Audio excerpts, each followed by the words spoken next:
प्यार वो एहसास है जो हर किसी को नहीं होता। प्यार वो महसूस है जिसके अंदर खो जाने का दिल करता है।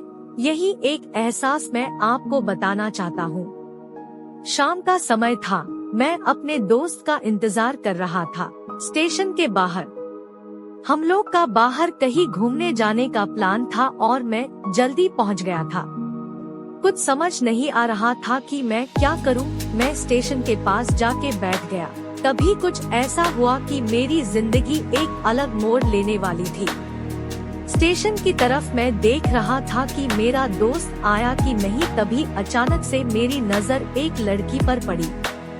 वो जो वक्त था, मैं पूरी तरह कुछ देर के लिए थम सा गया था। मैं सब भूल गया था कि मैं कहाँ हूँ, क्यों हूँ। बस मेरी आंखें उस लड़की की तरफ से हट ही नहीं रही थी और इस तरह से मैं उसे देखता ही जा रहा था। उसकी मासूम चेहरा, उसकी छोटी छोटी आँखें, उसके मासूम सा चेहरे पे वो मासूम सी उसकी हंसी, जैसे मानो कोई परी हो गई। उसे देख पहली नजर में मानो दिल को कुछ होने लगा था। क्या वो प्यार था? मुझे नहीं पता, बस दिल बोल रहा था कि मेरा दोस्त कुछ देर बाद आए या ये वक्त रुक जाए। मुझे उसका नाम जानना था, उसके बारे में बहुत कुछ पता करने को दिल कर रहा था, लेकिन कैसे करूं ये समझ ही नहीं आ रहा था। जब कुछ समझ नहीं आया तब मैंने बस भगवान से प्रार्थना किया कि मुझे ये लड़की मेरी जिंदगी में चाहिए। वो जा रही थी, मेरी आंखों से दूर, मुझे रोकना था उसे, उससे बातें करना था, उससे दोस्ती करनी थी और उसे अपने दिल की बात बतानी थी। लेकिन कैसे? यही सवाल बस बार बार मेरे मन में आ रहा था और मुझे बेचैन किए जा रहा था। मैंने फिर सोच लिया कि मेरी आंखों से दूर होने से पहले मुझे इसका नाम पता चल जाए तो मैं इससे अपना बनूंगा और शायद भगवान ने ही उसे भेजा होगा मेरे लिए, ये मैं समझूंगा। तभी भगवान ने चमत्कार कर दिया। पीछे से आवाज आया, प्रिया मैं यहाँ हूँ। फिर वो पीछे देखी तो मैंने देखा वहाँ से एक लड़की आवाज दी और वो उसके पास चली गई। तभी मैं समझा उस लड़की का नाम प्रिया था। मैं खुश हो गया और उस लड़की को मन किया जाके धन्यवाद बोल दूं, क्योंकि उसी के वजह से मुझे उसका नाम पता चला। बस तभी मैंने ठान ली, अब उसे अपना बनाना है, उसे अपनी जिंदगी में लाना है। फिर तभी मैं उसके पीछे जाने लगा कि अचानक ही पीछे से एक हाथ आया। पीछे देखा तो दोस्त आ गया था। अब मैं क्या करूं समझ नहीं आ रहा था। मैं क्या बोलूं उससे, कैसे मना करूं उससे, कैसे जाऊं मैं उसके पीछे। मैं इसी सोच में लगा रहा। तब तक वो मेरी आंखों से दूर जा चुकी थी। दिल मानो रोने लगा था और तभी मानो ऐसा लगा कि जैसे सब कुछ एक सपना सा था बस, और आंखें खुल गया तो सपना टूट गया। मैं वहाँ से चला तो गया अपने दोस्त के साथ, लेकिन पूरी रास्ते बस उसी के बारे में सोचता रहा। मानो मेरा दिल अब उसके ख्याल से निकलने को तैयार ही नहीं था।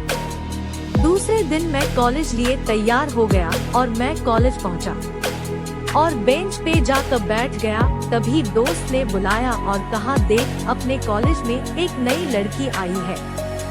मेरा मन अभी भी बस उसी के ख्यालों में डूबा हुआ था। आंखों से उसका चेहरा मनो हट ही नहीं रहा था। वो बार बार मुझे आवाज दिए जा रही था। तभी मुझे गुस्सा आया और पीछे उससे बोलने जा ही रहा था कि मैं रुक सा गया। मेरी नजर मानो फिर से एक बार सपनों में चला गया। मैंने देखा कि वही थी। मानो जैसे मेरी खुशी का कोई ठिकाना नहीं रहा। मैं खुद को रोक ही नहीं पा रहा था और मेरे समझ में ही नहीं आ रहा था कि मैं क्या करूं, क्या बोलता मैं। बस जाके अपने दोस्त के गले लग गया और हंसने लगा। तभी पता चला वह नई लड़की थी जो कॉलेज में आज पहला दिन आई थी। मैं तो मानो हवा में उड़ने लगा। फिर मैंने एक दिन अपने दोस्त को बताया कि ऐसा ऐसा है। उसने कहा जाके बोल दे उसे अपने दिल की बात। लेकिन मैं डरता था कि वो क्या कहेगी, क्या लगेगा उसे। यही सोच के मैं हमेशा रुक जाता था। मैं सोचने लगता था कि कहीं वो मेरी बातें सुन के मुझसे दूर न हो जाए। मैं उससे दूर नहीं होना चाहता था। मुझे ये एहसास हो गया था कि शायद वो भी मुझे पसंद करती थी। लेकिन वो कभी कुछ नहीं कहती थी। उससे लगता कि मेरे मन मैं उसके लिए कुछ नहीं है, लेकिन वो क्या जाने कि उसे पहली नजर में देख के ही मैंने उसे अपना दिल दे चुका था। दिन बीतते गए, हम लोग एक अच्छे दोस्त की तरह साथ रहते और बातें करते थे, लेकिन न कभी मुझे हिम्मत हुआ उससे कुछ भी कहने का, ना और ही उसे वक्त बीत गया और इस तरह हम लोग की पढ़ाई पूरी हो गई।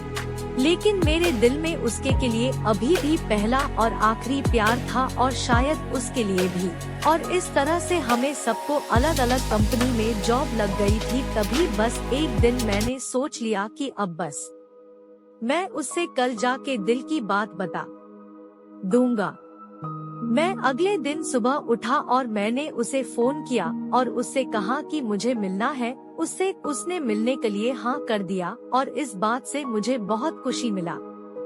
हम लोग ने एक समय निर्धारित किया था और मैं समय से पहले वहाँ उसका इंतजार कर रहा था। तभी मेरी नजर उस पे पड़ी। वही कपड़े, वही बैग, वही छोटी छोटी आंखें और चेहरे पे वही प्यारी से मुस्कान, मानो ऐसा लग रहा था कि वही पहला दिन हो जब मैंने उसे पहली बार देखा था। वो धीरे धीरे आ रही थी। मैं तो बस उसे देखता ही जा रहा था। फिर वो पास आती है, फिर वो मेरे सामने बैठ जाती है। तभी बस मैंने उससे कहा कि मुझे कुछ कहना है उससे। फिर तभी उसने भी कह दिया कि मुझे भी कुछ कहना है तुम्हें। मैं खुश हो गया। मुझे लगा कि आज वो भी अपने दिल की बात बोल देगी। फिर मैंने उससे कहा दिया कि तुम पहले बोल दो। उसने तो पहले मना किया पहले बोलने से, लेकिन मैंने ही जिद कर लिया कि पहले तुम बोले और वो बोलने जा रही थी। मानो मेरी सांस रुक गए थे उसकी बातें सुनने के लिए। सब कुछ थम सा गया। बस ऐसा लगा मैं और वो और कुछ नहीं है आसपास। फिर उसने अपने बैग से एक कार्ड निकाला और दिया मुझे। वो जो पल था वही पहला पल जब मुझे लगा कि मेरा सपना था और सपना टूट गया। उस कार्ड में उसकी शादी का आमंत्रण था। बस फिर क्या, सब कुछ वही रुक गया। शायद मैंने बहुत देर कर दी उसे अपनी दिल की बात बताने में, शायद बहुत बहुत देर। फिर उसने मुझसे पूछा कि तुम क्या कहना चाहते थे। मैं क्या कहता, तब बात बदल गई और वो चली गई और मैं वही बैठे रह गया। मुझे उसे अपना बनाने का बस एक सपना ही था शायद, जो एक समय पे आकर टूट गया। वो आज का दिन और पहला दिन मानो क्यों आया था मेरी जिंदगी में, अब तक ये बात समझ नहीं आया। पहला दिन भी एक सपने की तरह आई और कुछ देर बाद टूट गई। और ये आज का पल जो फिर से एक सपना बनकर पल में टूट गया। इसीलिए दोस्तों, कभी भी अपनी दिल की बात बताने में देर ना करो, वरना इतना देर हो जाता है कि अपने प्यार को बस सपने में ही